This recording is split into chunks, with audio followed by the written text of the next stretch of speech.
नमस्कार, मैं हूं संगीता राय। पूर्वांचल एक्सप्रेस न्यूज के इस वेब पोर्टल में आपका स्वागत है। आइए देखते हैं हमारे संवाददाता राम सकल यादव की यह विशेष रिपोर्ट।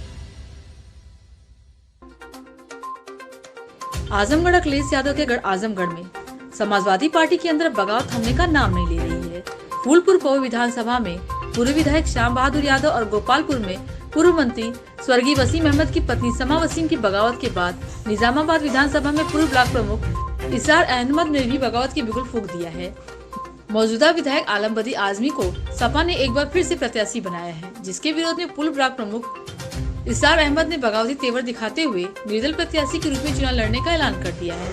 आजमगढ़ में जिले के कद्दावर सपा नेता इसार अहमद ने कहा कि उन्होंने 32 साल समाजवादी पार्टी की सेवा की है और निजामाबाद की जनता हर सुख दुख में शरीक हुए।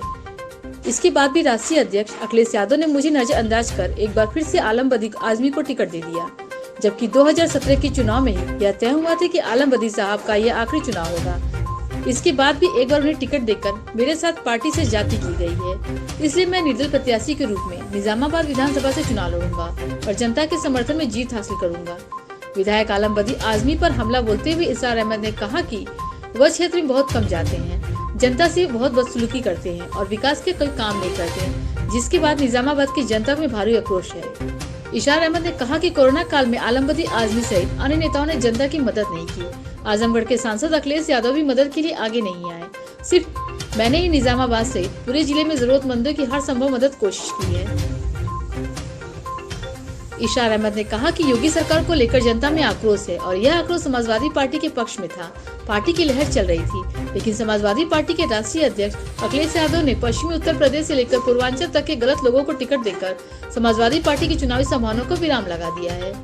उनका यह कहना है कि आज जो हालात है उसे देखते हुए ये नहीं लग रहा है कि प्रदेश में समाजवादी पार्टी की सरकार बनेगी। उनका कहना है कि अगर समाजवादी पार्टी निजामाबाद से टिकट बदल दे तो आज भी समाजवादी पार्टी के अनुशासित सिपाही हैं और सपा के साथ रहेंगे, लेकिन अगर टिकट नहीं बदला जाता तो चुनाव लड़ना तय है। चुनाव में अगर वह जीत हासिल दर्ज करते हैं तो समर्थन अखिलेश यादव को ही करेंगे। कहा कि अगर पार्टी उन पर कार्रवाई करती है तो इन्हें कोई मलाल नहीं होगा। देखिए, हमको पार्टी से कोई शिकायत नहीं है, ना ही मुखिया से शिकायत है। हमने पार्टी के लिए जितना काम किया था उससे बढ़ के हमने क्षेत्रीय विधायक के लिए काम किया था। क्षेत्रीय विधायक जनाब आलम बदी साहब पिछली बार जब हम नाराज हो गए तो आए थे हमको मनाने और ये कह के लेके गए थे कि बेटा मेरा चुनाव आखिरी है, इसके बाद तुम्ही को लड़ना है।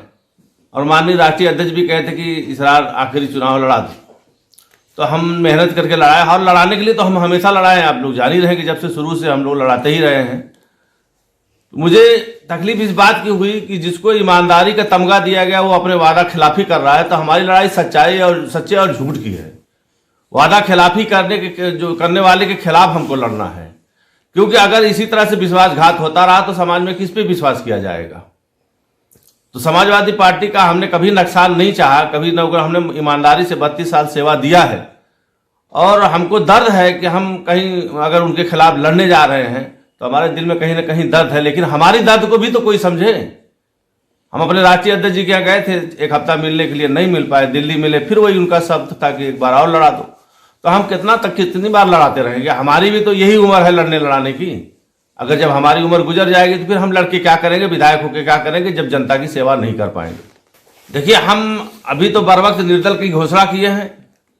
हम अपनी जनता के बीच में जा रहे हैं। जनता क्या हमसे कह रही है उस पर भी निर्भर करेगा। और जहां तक मुद्दे का सवाल है तो मैं जानता हूं निजामाबाद में 32 साल मैं एक गली गली जानता हूं। मुद्दा मेरा विकास का होगा, शिक्षा का होगा, स्वास्थ्य का होगा, सड़क का होगा। अगर हमको निजामाबाद से मौका मिलता है विधायक बनने का तो मैं समझता हूं कि मैं अपने विधानसभा निजामाबाद में वो करके दिखाऊंगा जो आजमगढ़ में किसी विधायक ने नहीं करके दिखाया होगा। देखिए, हमारे यहाँ कोई जो है गर्ल्स कॉलेज नहीं है, हमारे यहाँ स्वास्थ्य की व्यवस्था निजामाबाद में नहीं है, हमारे यहाँ सड़कें सब खराब हैं, हमारे यहाँ नौजवानों की नौकरी का सवाल है। तो मैं एक विधायक जो होता है ये नहीं कि जो सरकार आवे तबे कुछ कर सकता है। अगर विधायक चाह जाए तो साल भर में 10 लड़कों को तो नौकरी दिला ही सकता है, प्राइवेट जॉब दिला सकता है। अगर 10 परिवार को दिलाए आप तो परिवार आपके ऋणी रहेगा, जिंदगी भर आपका ये आसान मानेगा। और बहुत से मसले हैं जो गरीब गुरबा को हम लोग देखते हैं बिना विधायक का। अगर विधायक हो जाएंगे तब तो अलग ही बात है कि हम लोग और बढ़ के चढ़ के देखेंगे। और देखिए, इंसान की सबसे बड़ी बात यह है शिक्षा, स्वास्थ्य, सड़क, ये 3 चीज दुरुस्त हो गई तो समझ उस क्षेत्र का पूर्ण रूप से विकास हो गया। हमको तकलीफ हो रही है कि जिसको हमने पिता समान माना, आज जिस विधानसभा में लोग 4 बार उनको सम्मान दिए, आज अगर अपमान कर रहे हैं, अपमानित हो रहे हैं, तो हमको तकलीफ हो रही है। और इसकी जिम्मेदार खुद वो है, क्योंकि इस उम्र में उनको लड़ना ही नहीं चाहिए। 87 साल की उम्र में लड़ने जाएंगे तो सवाल तो वही हुआ ना कि 87 साल में क्यों लड़ने आ रहे हैं आप। तो मैं अभी तो इसीलिए निर्दल लड़ रहा हूं। दल तो बहुत मुझे बुला रहे थे, लेकिन मैं किसी नहीं गया कि अभी भी वक्त है, अभी भी समाजवादी पार्टी के लोगों को संभलने का, मुझको संभलने का मौका है।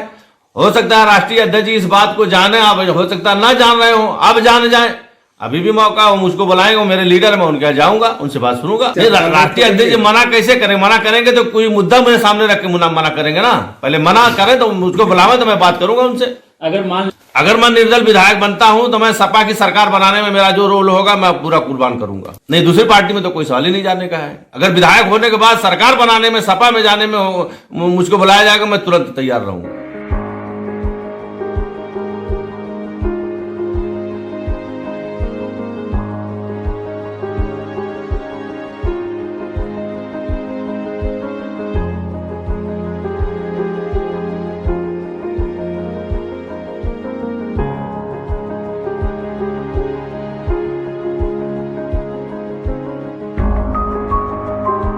अगर आपको हमारी खबर पसंद आई हो तो हमारे चैनल को लाइक, सब्सक्राइब और शेयर जरूर करें।